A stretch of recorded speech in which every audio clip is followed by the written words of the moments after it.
Just over 1,000 people are homeless in Sydney. After learning of this alarming statistic, my family and the Australian farming community donated wool to make blankets, thus inspiring Project Warm Heart. When I went to distribute these blankets, I started a much greater journey of discovery into the nature of homelessness. I found amazing organisations going above and beyond to lend a helping hand to those who need it. These are the superheroes of our society and the core of Project Warm Heart. This is The Farm. My family is sheep farmers and we love our wool. The Australian wool growing community donated funds to make woolen blankets. Woolen blankets are the perfect tool to protect yourself from the cold in winter. Project Warm Heart started as an idea to create and hand out blankets to people sleeping on the streets, but developed into a project to document the amazing work of the people distributing our wool blankets. With the help of Angela and John from St Vincent's, we delivered the blankets and listened to the philosophy behind the organisations and the reality of homelessness. All the stigmas and misconceptions I had previously attached to the homeless were broken down. This is their story. People think of homeless people as being borderline criminals, and they're not. They're just ordinary people down on their luck. And so the more people we can get involved in helping, the more they realise that, and the more hopefully then they'll move for change in society.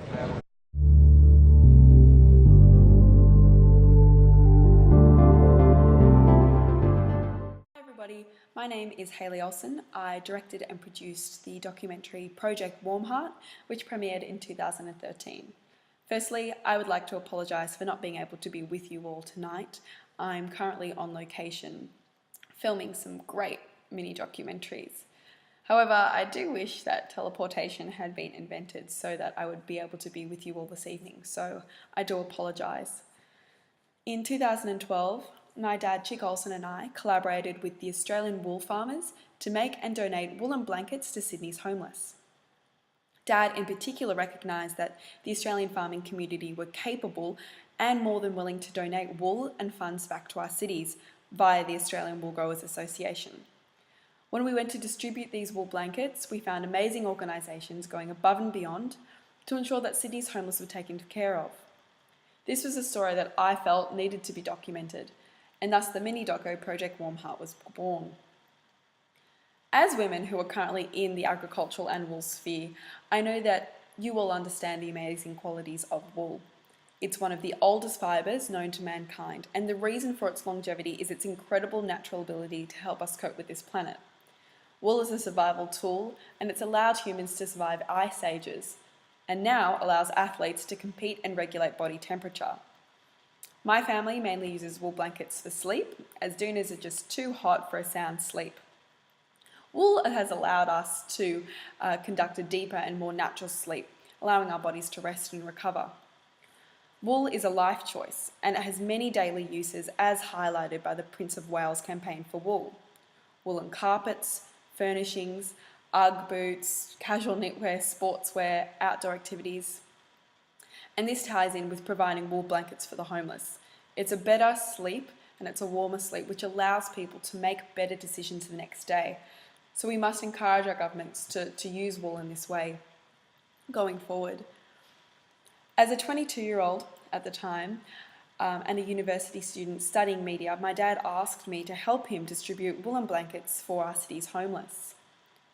We own a sheep farm in Goulburn and started by donating a couple of bales of wool ourselves for some prototype blankets. We had the wool sent to China, and a couple of weeks later, a shipment of big, brown, beautiful blankets similar to a baby blanket with, silk on the outside and wool on the centre, but in a massive form. These big, brown, beautiful blankets arrived. And with the help of the CEO of St Vincent's Hospital, John Anderson, we travelled around the streets of Sydney with the St Vincent's nurses and homeless help team to distribute the blankets. It was here that I saw the incredible work being done by Sydney's homeless groups that then inspired me to pick up my camera and document this story. I was lucky enough to have the story of Project Warm Heart picked up in the early days of its research for the doco. Both Dad and I wrote to a few media outlets and the Australian Wool Growers Association to let them know that the city needed the farmers' help.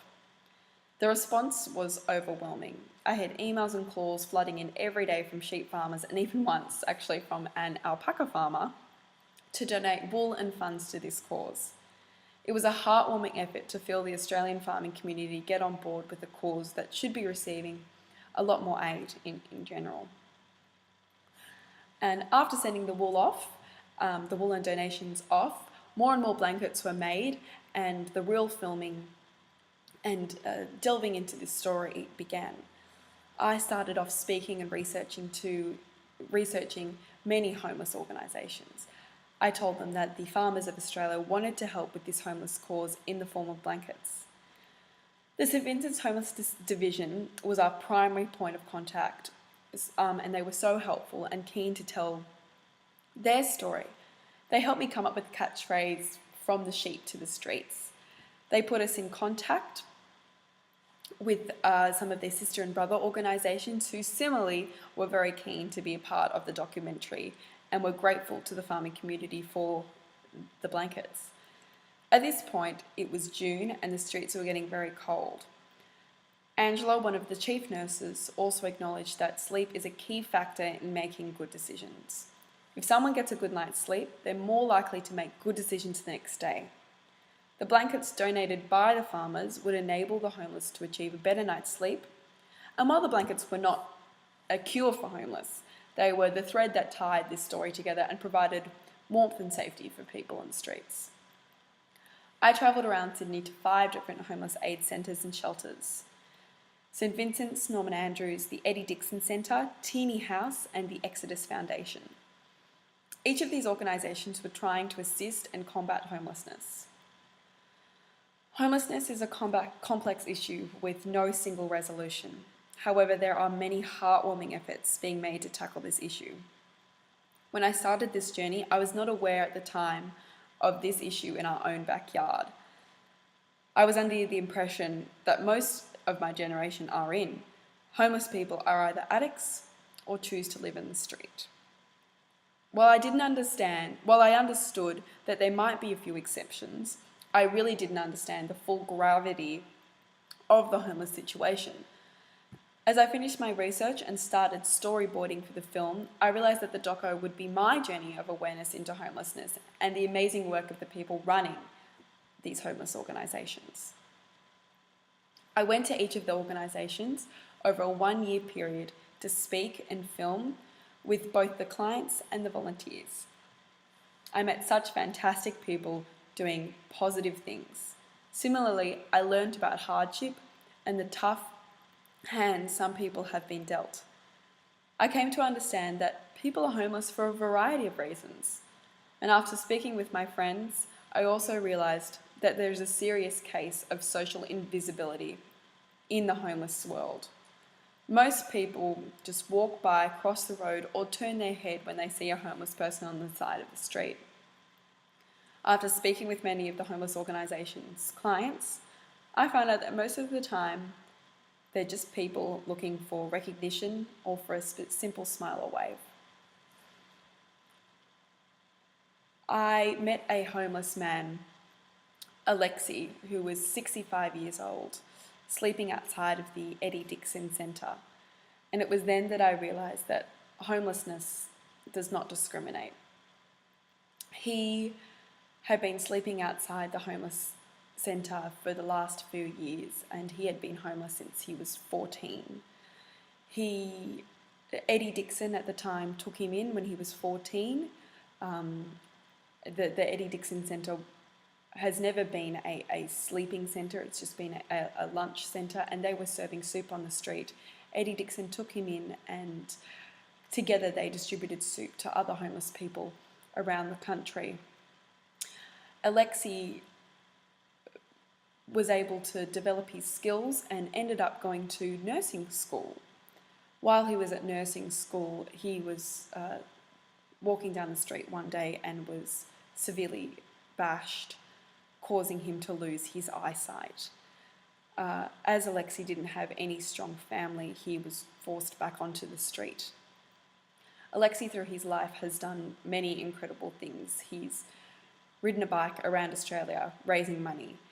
resulting in a letter from the Queen thanking him for his services. Yet today he still sleeps on the street outside the Eddie Dixon Centre, as since Eddie died, he feels that he can still feel his spirit around the centre.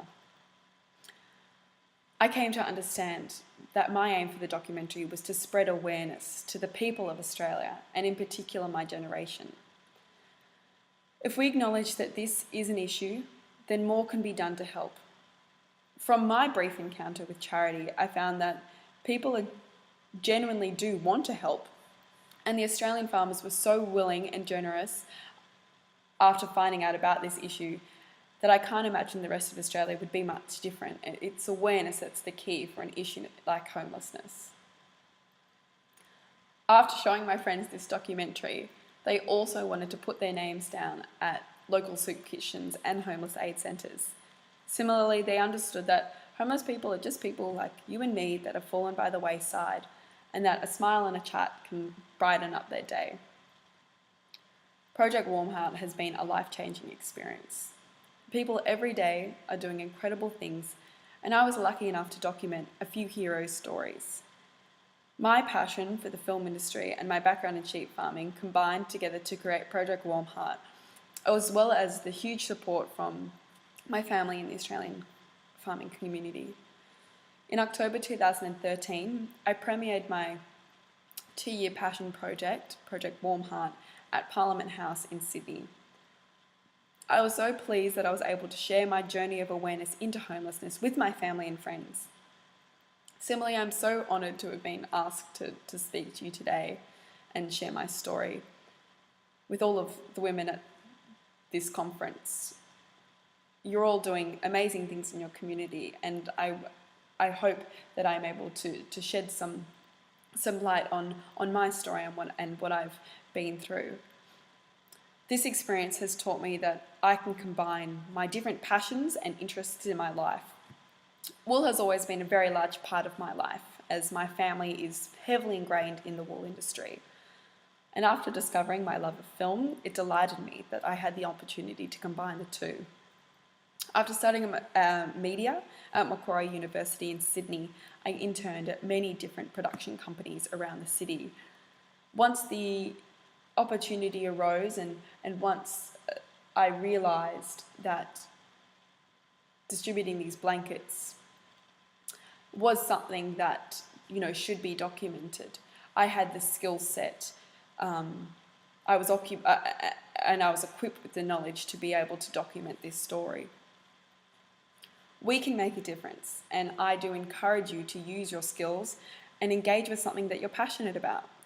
Use your connections and don't be afraid to ask for guidance, especially in a community as supportive as this one this evening. If you're interested in watching the documentary, you just need to type Project Warm Heart into YouTube and it should pop up there. On a final note, as a filmmaker and as a part of the farming community, I think it's important for history to document not only our triumphs, but also our struggles. This film identifies with both of these themes, and it was through the hardships encountered by the homeless that I see people go above and beyond in both the farming community and the homeless organisations to lend a helping hand. If any of you do have any questions, please feel free to contact me anytime. Hayley does have all of my details, and you can contact me through the Project Warm Heart website as well. I hope you all have a great night, and thank you very much for letting me speak with you this evening. Thank you. Bye.